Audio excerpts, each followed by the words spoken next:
Hello everyone. Today I'm going to read you a story, talk about the difficult vocabulary in that story, and then discuss the message or lesson that we can take from that story with you. So if you want to listen to a story in English, if you want to learn new vocabulary, and if you want to do some thinking in English, then this video is for you. So the story I have for you today is one of Aesop's fables. Now Aesop told many fables. He lived a long time ago, 2,500 years ago in Greece, and we still tell these fables today to our children in England and probably in many other countries in the world. Now there are two main features of fables. Number one is that the characters are animals, and number two is that there is always a moral to the story, which means a lesson, something that we learn about life or about people through this story. So that's what we're going to talk about at the very end of this video.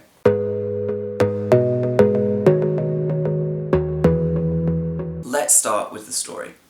The story is called The Hare and the Tortoise. This here is a hare and this here is a tortoise. When we have one of these that's in the sea, under the water, then we call it a turtle. But these are tortoises. A hare was making fun of the tortoise one day for being so slow. "Do you ever get anywhere?" he asked with a mocking laugh. "Yes," replied the tortoise, "and I get there sooner than you think. I'll run you a race and prove it." The hare was much amused at the idea of running a race with the tortoise, but for the fun of the thing, he agreed. So the fox, who had consented to act as judge, marked the distance and started the runners off. The hare was soon far out of sight, and to make the tortoise feel very deeply how ridiculous it was for him to try and race with a hare, he lay down beside the course to take a nap until the tortoise should catch up. The tortoise, meanwhile, kept going slowly but steadily, and after a time passed the place where the hare was sleeping. But the hare slept on very peacefully, and when at last he did wake up, the tortoise was near the goal. The hare now ran his swiftest, but he could not overtake the tortoise in time. So that's the story, and in this story we have a hare running against a tortoise, and the tortoise is confident about the race, even if he's slow, and the hare thinks, "Ugh, I can beat a tortoise. Tortoises are very slow and I am very fast."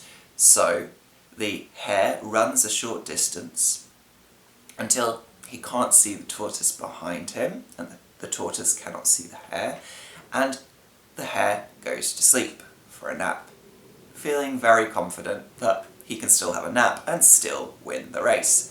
But the tortoise overtakes the hare wakes up, and suddenly panicking, tries to run to the finish line before the tortoise, but it cannot make it in time, so the hare loses the race. So I'm going to talk now about all the vocabulary. So I'll read a little sentence or a section and then discuss the difficult vocabulary in that. A hare was making fun of the tortoise one day for being so slow. So here our main phrase, which is difficult, is make fun of. The hare was making fun of the tortoise. So if you make fun of someone, then you're joking about them, you're making a joke about them, and you're laughing at them.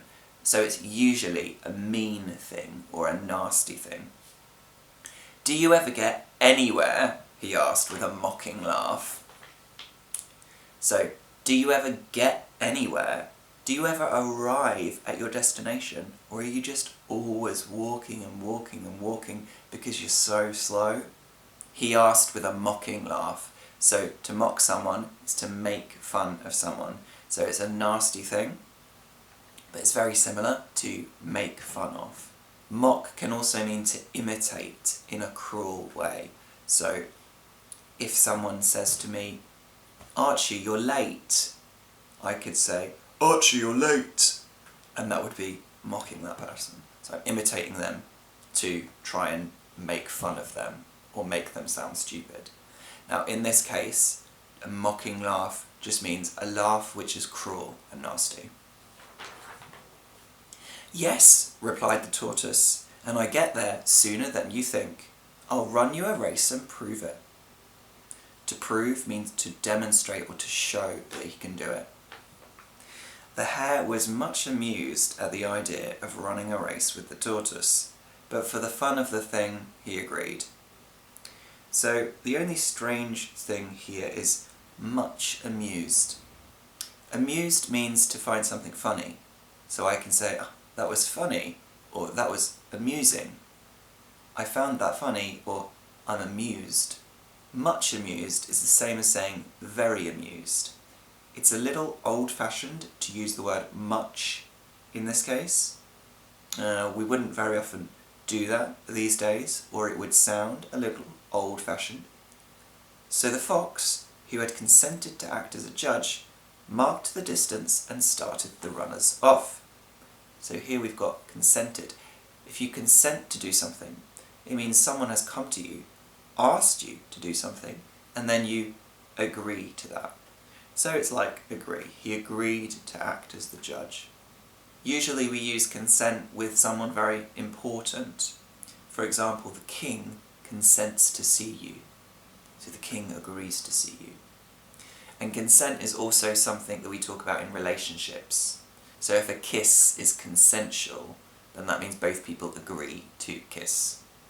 And notice here that the fox is acting as judge. So if you act as judge, it means it's not his normal role. He's just doing it for that moment. The hare was soon far out of sight. And to make the tortoise feel very deeply how ridiculous it was for him to try a race with a hare, he lay down beside the course to take a nap until the tortoise should catch up. So the hare was soon far out of sight. No one could see the hare anymore because it was so fast. And to make the tortoise feel very deeply how ridiculous it was for him to try a race with a hare, how silly or stupid it was for him to try to race a hare. He lay down beside the course. He lay down. Now, a tricky one here is the difference between the verbs lie down and lay down. Now, in this case, we've got lay down because it's past tense, but it's actually from the verb lie down. Lie down in the past is lay down. Lay down in the past is laid down. So it's not this one, it's this one. Bit confusing. Now this confuses English speakers too. We make mistakes with this all the time, to be honest. But to lie down means to put your body down, but to lay down means to put something down, an object or a thing. Maybe I lay down the sheet, and then I lie down on the sheet. So in this case we've got lie down, but in the past, which is lay down. So he lay down beside the course. The course is the route that you run in a race, or the route that you drive in a race. If you do a running event in a stadium, or in an arena where there are people all around you, usually you don't have a course, but you will have an oval, and that oval we'll call a circuit. But in this case, when you create a course, it's usually longer. It's also not usually regular. It might go here and there and there and there and there, so it's a weird shape. And quite often it's something that's created just for that one event. If you do a marathon, then you'll be running a course. But if you do a 500-metre race in the Olympics in a stadium, you will be doing a circuit. He lay down beside the course to take a nap, which is a short sleep, until the tortoise should catch up. So if you catch up with someone, this is a good phrasal verb to say you get to the same position, catch up. So we usually use it when talking about running or driving, you might catch up with someone. But we also use this to mean to talk with someone when you haven't seen them for a long time. So if you catch up, it means that you talk about all the events and things that have been happening in your lives recently. And I think there's a real connection between these two things, even if the meaning is different. Because in one, you're getting to the same position as someone else in a race, and in the other, you're sharing all your stories and news so that you are in the same place, so you know everything that's been happening with the other person. So I think there's a bit of a connection between these two uses of that word. But in this case, we're talking about the race and reaching the position of another person. The tortoise, meanwhile, kept going slowly but steadily. If we do something steadily, it means bit by bit, continuing gradually and gradually and gradually. And after a time, passed the place where the hare was sleeping. So first he caught up with the hare, and then he passed the place where the hare was sleeping. But the hare slept on very peacefully. Now we've got quite an unusual use of the preposition on here. To sleep on, usually we say to sleep on a bed or to sleep on a rock. But here in this case it's just to sleep on, with nothing after it. And here it means to continue sleeping. So the tortoise was ahead of the hare by now. And the hare should have woken up and continued the race, but it slept on, so it continued sleeping. And very peacefully, so having a beautiful, wonderful sleep. And when at last he did wake up, the tortoise was near the goal. The hare now ran his swiftest, his quickest, the quickest he could run. But he could not overtake the tortoise in time. So, we talked about catch up to someone, and then overtake. So it would be similar to pass someone. So if you overtake, you go in front of that person. We use this when talking about races, but also when you're driving your car, sometimes you might need to overtake another car because that car is being too slow. And here we have in time, and there's always a lot of confusion between in time and on time. But in this case we want in time because the hare could not finish the race before the tortoise. Could not do it. Could not win, so it couldn't overtake the tortoise in time. It was too late.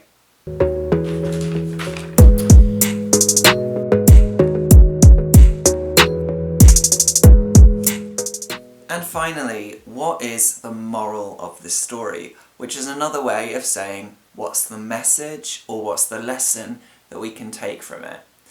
Well, I think there are two different lessons perhaps that we can take.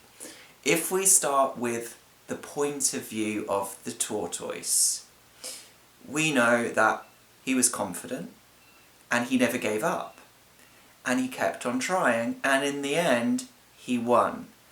And from this story we have a proverb, something that we say in English, which is slow and steady wins the race. So if you work slowly, but if you continue steadily or gradually to do something and you don't give up, then you win. You are the winner. The person who doesn't react quickly and who keeps working slowly and gradually. But I think there's also another lesson from the point of view of the hare. So the hare didn't lose because he was fast, of course. He, or it lost because it got lazy and because it was arrogant. It thought that this will be easy to win, and therefore it didn't even have to try. So that arrogance, that belief that it was better than the tortoise, means that in the end it lost. So if we go into a situation with arrogance, thinking that we're better than other people, then we'll probably end up losing because we don't have the right mindset, the right way of thinking. We're going to be lazy, we're going to give up. We're not going to try and put all of our effort in like the tortoise did. The tortoise was consistent and put in lots of effort, and it won the race. Now I think that we can think of the quality of the hare, the fastness, as maybe this idea of talent. Like some people think that other people are just talented or gifted at something. They're naturally better at drawing, or they're naturally faster, they're naturally more fit, they're naturally more intelligent, and because of that, some other people that don't have that sometimes maybe give up. But in this case, the tortoise, seeing someone or an animal that was really fast and had a lot of talent, he didn't give up. It didn't affect his belief in himself. And he kept working hard, and eventually he won the race because of that. Now, I don't know if there's a moment in your life, or there's someone in your life, or yourself, where you can relate to one of these characters, or relate to the moral or message of the story. But if you can, then please do share it below. Now, can we relate this story to language learning? I think we can. If we want to learn a language, we need to be like the tortoise.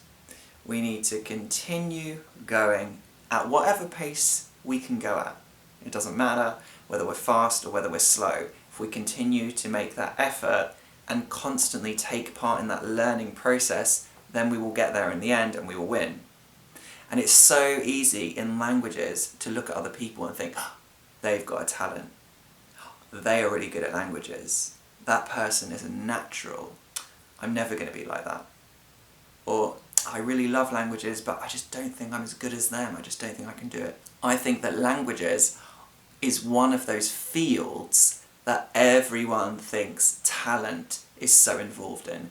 But I don't believe it. I don't believe it. I don't think it's anything to do with it.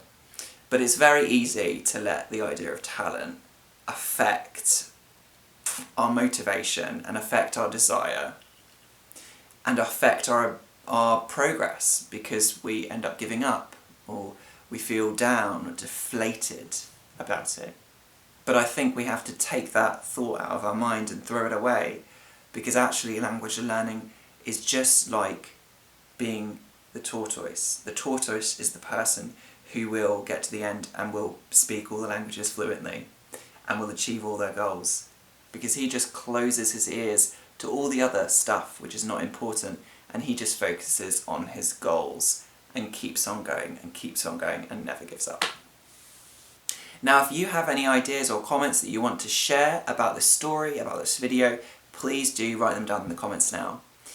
Remember, of course, to subscribe. If you want to listen to any more of my stories, then I'll put a couple of them in the description too, and there's the one up there as well.